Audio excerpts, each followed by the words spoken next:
Hello and welcome to a special edition of ITProTV. I'm your host, Vaughn Smith, and we're here to discuss the ITIL 4 Foundation update. And lucky for us, we have our expert, Miss Jo Peacock. How are you today? Absolutely great. Thank you very much, Vaughn. How are you? I'm pretty excited to hear about this. I know that with any time a governing body releases an update to a certification, there's always questions. Yep. I know I do. Like, do I need to update? Is this worth it? What's new? Why don't I just go ahead and just take the new certification? I'll be fine, right? Mm-hmm. Well, especially, you know what, with the ITIL update from the move from version 3 2011 to ITIL 4, well, you know, they've given us the option to gain 17 points in ITIL 3 and then perform a bridge. Well, not perform, but take a bridging course or a bridging exam and then become an ITIL managing professional that way.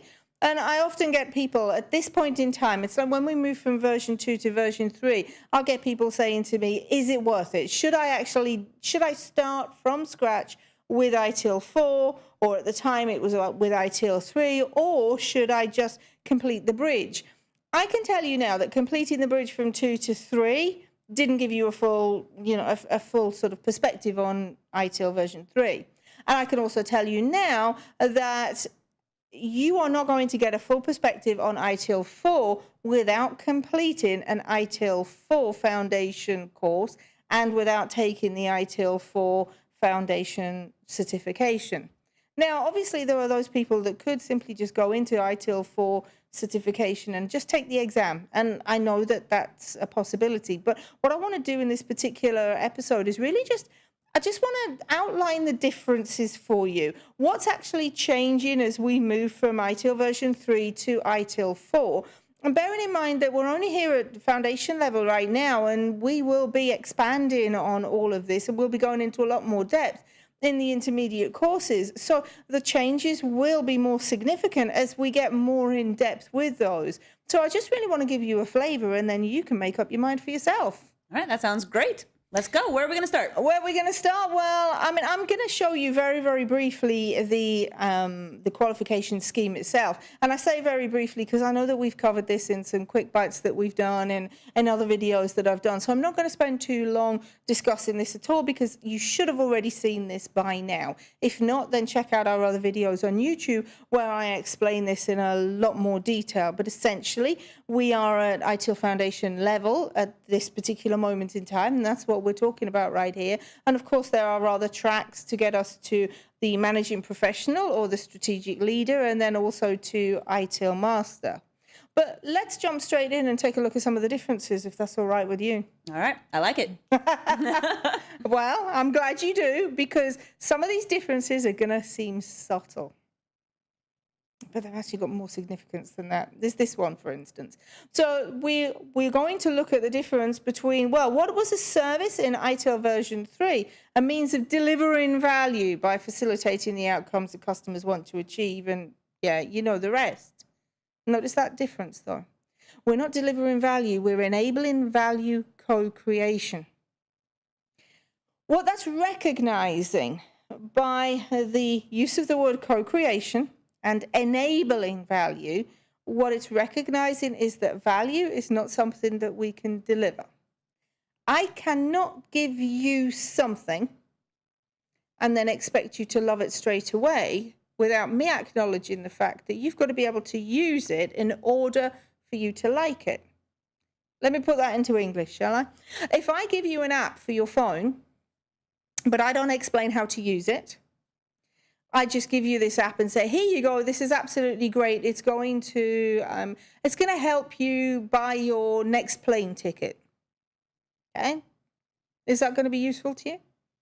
Well, how do I use this, and what is it for? And yeah, I'm already... Sounds great, but yeah, right. But I don't know what to do with it. It's... Value co-creation is only going... Well, you're only going to realize value if you know how to use it. Now, I've heard it said, I don't know about you, but I've heard it said with some apps, and yeah, I mean, I've been there, that I look at an app and I just think, well, who on earth designed this? It's like they didn't really take into consideration the end user on the other side and how this is going to make my life better. There are some products that are completely intuitive to use, and then there are some products that aren't intuitive. What would you rather have? I want it to work. Well, you want it to work, but you also want to be able to use it in a way that's fairly seamless, I would think, in a way that's less overhead. It's the don't make me think. Right. Oh, yeah, I like that. Don't make me think. Yeah, please don't. But yeah, so we acknowledge then with this actual definition of value, we acknowledge that value is, well, it's co-created. It has two sides. And it's not just about what I give you, but it's also about the fact, your ability to use it. If you can't use it, then you're not going to perceive value in it. And it doesn't matter how good and how whizzy it is. If you don't perceive value in it, then it's not delivering value. Right, and this is a core definition of a term. And so they've modified the actual definitions of terms. And that's something that's different from me. In my world, it's like the pen tool is the pen tool. Right. The problem with this is, well, actually it's not a problem. It's just something that you've got to watch out for. If we've changed the definition, then what that also means is that the context has changed. And if the context has changed, just think of all of those questions. All of them. You've got 40 questions in Foundation. Think of all of those questions that are related to the definition of a service. Then all of a sudden, the context of all of those questions has changed. So if you go into your Foundation test with the old definition and with the old understanding, when I say old, I mean ITIL version 3, then guess what? There is a really good chance that you're going to get the answer wrong to those particular questions. And this is more about just being able to take a test. This is also about your understanding of ITIL when you take it into your role as well. You will have a different understanding of the term service than everybody else does. Now, whilst you might think that that's not really that significant, the fact is that everybody that is using ITIL 4 will put a lot of emphasis on the user experience and actually on user involvement in a service. Whereas in ITIL 3, we didn't really give too much responsibility to the user. I mean, we do redefine the terms customer, user, and sponsor here in ITIL 4 as well. And the sponsor was one that we kind of glossed over, and it was mentioned, but it wasn't really emphasized. Well, a sponsor is somebody who authorizes budget, and that's, well, like I say, it's not a new concept, but certainly we're putting emphasis on this. Then we also have got a difference in the understanding of value. Well, actually, we've articulated the understanding of value. It's not just about, outcomes delivered. It's not just about the preferences, but it's about perception, perceived benefits, the perceived usefulness of something, anything. And we all, by the way, value something slightly differently. My perception of value is going to be different to yours. And just a few slight changes in some wording changes everything. The thing that I really don't like on that one is the use of the word something. It's so ambiguous. It really, really is. I mean, the usefulness of something. You mean the thing of the thing that does that thing? Yeah, that anything sort of thing. Yeah, that thing. Yeah. It's the use of the word something that it lends itself to so much ambiguity there. But the word that you need to concentrate on is perception. Value's always been perceived. There are some people that will value a particular app, and there are other people that don't value a particular app. And I use apps because it's something, as an example, it's something that we can all relate to. Now, take a look at the definition of IT service management. It was always, in version 3, set of specialized organizational capabilities for delivering value. Guess what? We're talking about enabling value, understanding that co-creation again.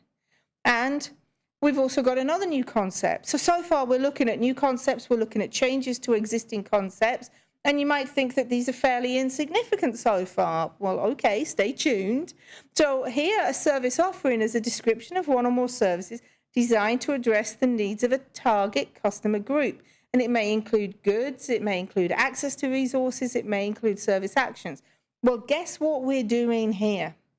We're taking the concept of a service package that we had in version 3, and we referred to this in service level management. We also referred to this in service portfolio management. We are taking that concept and we are calling this a service offering, but we're also expanding it to include goods, to include access to resources. It's not just about the service itself and the components that make up a service. It's also about specific goods and even service actions too.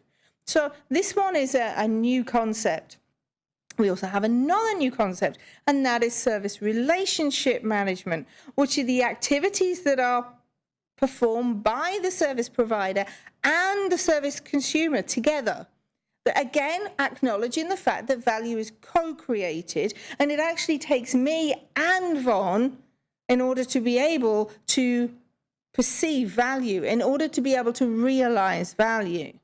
It's not just about me giving her something. There has to be some responsibility placed on her. She has to be able to use that product or service or good, whatever you want to call it.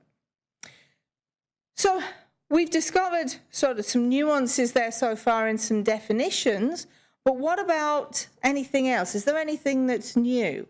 Well, we've got the ITIL guiding principles. You've seen these in ITIL Practitioner before in version 3. Some slight differences here, just slight differences. When we talk about optimizing and automating, for instance, that's a slight difference to version 3 Practitioner, but we still have the ones that we're familiar with, such as progressing iteratively and collaboration and focusing on value. Of course, though, even they are slightly differently perceived or construed now, because that focus on value is not about delivering value anymore. It's about enabling value co-creation now. But now we're going to get into a new concept within ITIL 4, and that is the 4 dimensions of service management. Now in version 3, we had our 4 Ps: people, process, products, and partners. These were the things that we considered when we were designing and building and delivering and operating a service. Well, now we have our 4 dimensions: organization and people, information and technology. The 2 are different: value streams and processes, and partners and suppliers.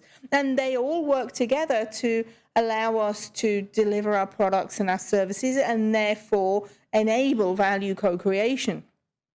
But look at what's around the outside. You might think, oh, well, they're not different. They're only different in wording, perhaps. Well, look around the outside. Because what we've got around the outside, all encompassing these 4 dimensions, are our influences. And our influences on the 4 dimensions, such as legal factors and political factors. Now, we looked at something very similar in version 3 when we looked at design constraints. But these are not just for design. These are influences to all of those 4 dimensions, not just within the design arena. And then we have the new concept of the service value system.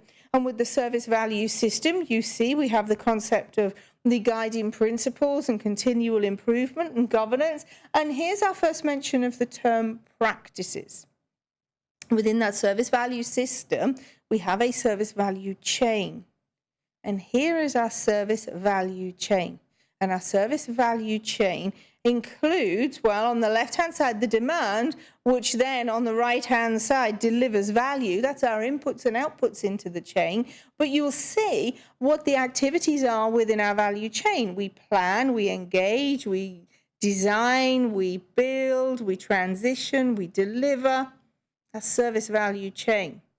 And that leads us quite nicely into something that is, well, might seem familiar to you, but notice we have a slightly different emphasis yet again. And these are our practices. And a management practice is a set of organizational resources designed for performing work or accomplishing an objective. Notice they are not processes. A process was a set of steps. These are a set of organizational resources designed for performing work. So it's not just about what we do, it's also about who does it and how we do it, not just about what we do. And we've got 34 ITIL management practices. We've got general management, service management, technical management practices. General management are general business management practices. So they're general business practices that have been adapted for service management. Then we've got service management that have been created specifically for service management. Then you've got technical management that are specifically for IT, for the technology.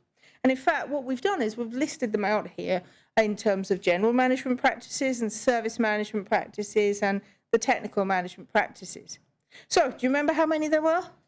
34. Right, that's a huge amount. And in fact, you'll notice that that's actually more practices than we had processes in ITIL 3. I was thinking that's a lot. I honestly didn't know how many were in version 3, but I was like, that's Right. 34, that's a lot. Yeah, so you'll notice that continual improvement that's in there, for those of you that are sharp, that was a life cycle phase in version 3. That's actually a practice now. I know that some people saw the CSI, the 7-step improvement process, as a separate process, so we included that in with our processes in version 3. But nevertheless, we've got continual improvement as a practice. So what do you need to cover for version 4 then? Now, bearing in mind what I've talked to you so far about changes and about nuances within definitions, well, if we've got differences and nuances in our practices, then obviously I've mentioned the fact that there's a different emphasis. So that means that a lot of these practices are going to be new to you. They're going to cover, we're going to be covering material that we didn't cover in previous versions. And if I can recall the question breakdown on the actual certification, this was a heavy part. Like they weighted these particular practices a lot within 40%. The test. Yeah. So 40% of your foundation test at ITIL 4 is going to be on practices. And practices are newer. So right. That's a major portion of the test that might not be familiar to somebody coming from 3 to 4. Right. I mean, some things will be familiar. So if we take a look at, we talk about recalling the purpose of these practices, and there's quite a few practices here. So security, but then relationship management is not something that we've come across in 3. If I come down to IT asset management, it's not something that we've come across. Okay, you might say, oh, but that's service asset and configuration management. Not necessarily, because look at the bottom, we've got service configuration management. Yeah, so we are changing. And don't forget that a process is just a set of steps, whereas now we're talking about resources as well. And then also, again, we've just got to understand as it says here, we've got to understand the purpose of all of these practices. That includes deployment and change control. That's a new one. Yeah, we had change management in version 3. Now we're talking change control. And the service desk, wasn't that a function in version 3? Now it's a practice. So there's obviously going to be a lot of new things to learn. But all we have to do is cover the purpose of these particular processes, which is, again, completely different from version 3. In version 3, we had to cover them in a lot more depth. Well, okay, now I sound as though I'm misleading you deliberately, and in a way I kind of am, because there are some of those that we do have to cover in more depth, such as change control and incident and problem and service desk. And we do cover those in a lot more detail, understanding how they can fit in with continual improvement as well. So there is not just a huge big emphasis on changes to our focus and the way that we look at things and the way that we talk about value co-creation and value enablement, but there's also a focus on the way that we look at how we do things such as processes, because we don't just look at the steps anymore, we also look at what else is involved. So I guess if I was going to round off this particular episode with any advice to you, that advice would be that really you need to pay attention to ITIL 4 Foundation. It's not something that I would recommend that you just go and sit a test on, having found a few bits of information from the internet, because you may be able to get through the test, but will that give you an understanding of ITIL 4 and of the concepts of ITIL 4? And that's the question that you've got to ask yourself. It's not necessarily whether you can get past the test and whether you can get that certificate. It's whether you actually understand the material. Because if you've got something on your CV or on your resume, then obviously any potential employer and even your colleagues are going to expect you to have an understanding. And it's important that you have that shared understanding as well. In other words, everybody's got the same understanding and the same comprehension. So really, from my perspective, I would say that definitely you need to pay ITIL 4 some attention. Well, that's definitely my takeaway from all of this, is that there's a lot of what seems to be small changes, but one word changing can change the whole big picture of what we're really looking at. So I would definitely be sitting the entire series. Well, and I just want to mention too that, in the series, we are not focusing on the differences. In our ITIL 4 series, we are approaching this from a blank piece of paper, from a blank slate, as though we would with any foundation course. We're starting people off from scratch. So I just want to reiterate that we are not, at this point, providing an update series. This is our update episode that's telling you a little bit about what's going to be updated. But the ITIL 4 series that we've got, the foundation series, is going to cover absolutely everything. All right. Well, that's why this is very special. So thank you so much for joining us. But we're going to go ahead and sign off for ITProTV. I've been your host, Vaughn Smith. And I've been Joy Peacock. We will see you soon.